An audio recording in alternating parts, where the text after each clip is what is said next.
જય મુરલીધર. ભગવાન કૃષ્ણની કૃપાથી અહીંયા એક સરસ મજાના સંઘનું આયોજન કરવામાં આવ્યું છે અને શ્રી વાહણવટી યાત્રા સંઘ દ્વારા ચોબારીથી દક્ષિણ ભારત પ્રવાસ રામેશ્વરમ અને ત્યાં સુધીની યાત્રા. અને આ યાત્રાની આપણે વાત કરીએ તો યાત્રા ચોબારીથી શરૂ થઈ અને છેક સાઉથ સુધીની બધી જ યાત્રાધામોને લઈ લેશે. અને જે આ યાત્રા જે શરૂ થશે એ ચોબારીથી કરી અને નાસિક આ મુક્તિધામ, જે આ દ્રશ્ય તમને બતાવી રહ્યો છું એ નાસિકના મુક્તિધામનું દ્રશ્ય છે, જ્યાં કને થી તીર્થયાત્રાની શરૂઆત થશે. અને અહીંયાથી પછી એ જે યાત્રા છે એ ત્રંબકેશ્વર, અને ત્રંબકેશ્વર ત્યાં કને ભગવાન શિવ અને એના દર્શન કરી અને શિરડી સાંઈ બાબા, અને શિરડી સાંઈ બાબાના દર્શન કરીને પછી ઇલારોની ગુફાઓ, ઇલોરા એની ગુફાઓ, અને ધુમેશ્વર જ્યોતિર્લિંગ, પછી શનિ સિંગણાપુર, એના પછી સૂર્ય પુત્ર શનિદેવના દર્શન. એના પછી આગળ આપણે જઈએ તો બૈજનાથના જ્યોતિર્લિંગના દર્શન, પછી ઓઢાનાગેશ્વરમ જ્યોતિર્લિંગ, શ્રી સેલમ. અને એનાથી આગળ આપણે વાત કરીએ તો મલ્લિકાર્જુન જ્યોતિર્લિંગ, તિરુપતિ બાલાજી, અને તિરુપતિ બાલાજીના દર્શન કરી અને શિવ કાંચીપુરમ, જ્યાં શંકર ભગવાનનું મંદિર છે ત્યાં, અને એનાથી આગળ વિષ્ણુ કાંચીપુરમ, અને વિષ્ણુ કાંચીપુરમ અને ત્યાં કને દર્શન કરી અને ત્યાંથી પછી જે વિષ્ણુ ભગવાનનું મંદિર છે ત્યાંથી લઈ અને મહાબલીપુરમ, મહાબલીપુરમથી વિષ્ણુ ભગવાનનું મંદિર, પછી સેતુબંધ રામેશ્વરમ, સેતુબંધ રામેશ્વરના દર્શન કરી અને પછી જ્યોતિર્લિંગ મણિકર્ણિકા દર્શન, અને મણિકર્ણિકા દર્શન અને ત્યાંથી એ દર્શન કરી દરિયાઈ દર્શન, અને કન્યાકુમારી, અને કન્યાકુમારીની અંદર સ્વામી વિવેકાનંદના દર્શન, ઉગતા સૂર્યના દર્શન, મદુરાઈ મીનાક્ષરી દેવી, જે રાવણની કુળદેવી કહેવાય છે એ મીનાક્ષરી દેવીના દર્શન, અને ત્યાંથી બેંગ્લોર રાધાકૃષ્ણનું ભવ્ય મંદિર. અને એનાથી આગળ પછી જેવી રીતે વાત કરીએ આપણે તો પંપા સરોવર, સબરીની કુટીર, અને ભંડરપુર વિષ્ણુ ભગવાનનું મંદિર, ભીમાશંકર જ્યોતિર્લિંગ, નાસિક, ડાકોર, રણછોડરાય પરત ફરતી વખતે એના દર્શન કરી અને પાછું ચોબારી આવવાનું છે. તો આ જે યાત્રા છે ને યાત્રાના થોડાક નિયમો બનાવેલા છે.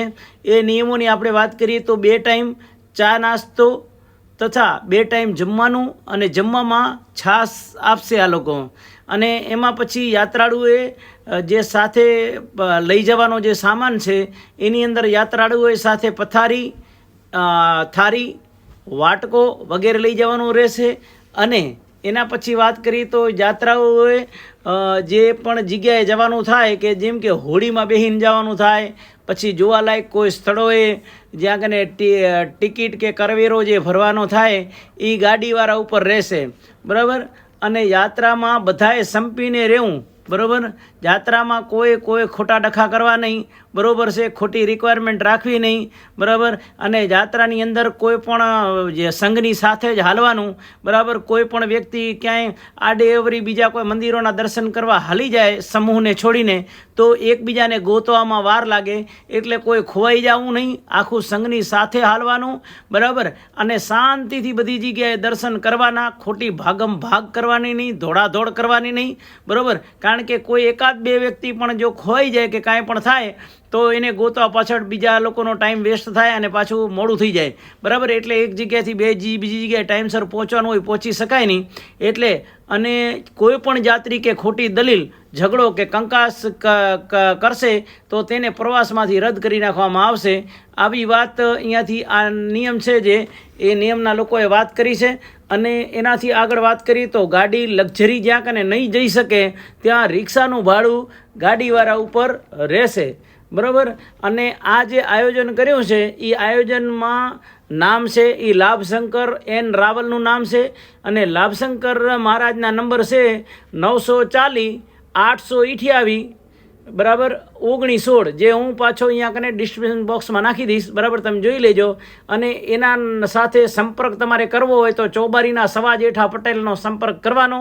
અને સવા જેઠા પટેલના નંબર પણ હું તમને કહી દઉં છું, 98-259 56 328 ચોબારી, તાલુકો ભચાઉ. આવી રીતે એમનો સંપર્ક કરવાનો અને આવી રીતે આખી યાત્રાની ભૂમિકા અને યાત્રાની અંદર ક્યાં ક્યાં જાશો એના ફોટા સહિતની માહિતી તમને દઈ દીધેલી છે, બરાબર. તો જે પણ શ્રદ્ધાળુ હોય, ભક્તો હોય અને જેને આ સંઘમાં જોડાવાનું હોય એ સવા જેઠા પટેલનો સંપર્ક કરો. અને સવા જેઠા પટેલના કહેવાથી આ વિડીયો બનાવવામાં આવ્યો છે, બરાબર. અને બધા જ જે આ તમને દેખાઈ રહ્યા છે દ્રશ્યો, એ બધી જ જગ્યાએ તમને આ સંઘ લઈ જશે, એટલે કોઈ ચિંતિત રહેવું નહીં, બરાબર. બાકી સેફ જર્ની થશે અને પાછા જેમ ચોબારીથી તમને લઈ જશે એમ પાછા ચોબારી લઈ આવશે અને સરસ મજાની યાત્રા કરો. તીર્થધામોમાં ફરવાનું ફળ મોટું છે અને જો આ દુનિયામાં આવ્યા છીએ, મનુષ્ય જન્મ મળ્યો છે તો ફરી લ્યો, મજા કરી લ્યો અને સારા દર્શન કરી લ્યો.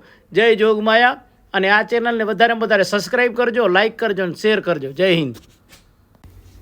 આગળ જે કીધું એ વાત હતી યાત્રાની, અને પટેલે કીધું હતું કે મહારાજ યાત્રાની વાત કરો ને એના સાથે સાથે થોડોક તમે સત્સંગની વાતે કરજો કે ભાઈ આ યાત્રા છે, બરાબર, તો એનું ફળ શું છે, તીર્થયાત્રાનું શું ફળ છે, બરાબર. તીર્થયાત્રા જવાથી શું ફાયદો થાય? તો ભગવાને જો રૂપિયા દીધા હોય, બરાબર, તો રૂપિયા આપણે જો રાખી મૂકીએ ઘરે તો એ રૂપિયા કાંઈ ડબલ તો થવાના છે નહીં. એના કરતાં રૂપિયા કોઈ સારા સ્થળે વાપરે, અને માણસ પોતે રૂપિયા કમાય કેના માટે છે? પોતાના ખુદના માટે કમાય છે, બરાબર. તો એ માણસે રૂપિયા પણ પોતાના માટે જ વાપરવા જોઈએ. તો જેટલા પણ તમે તીર્થધામોમાં જાઓ તો આ તીર્થધામોમાં ભગવાનનો વાસ હોય.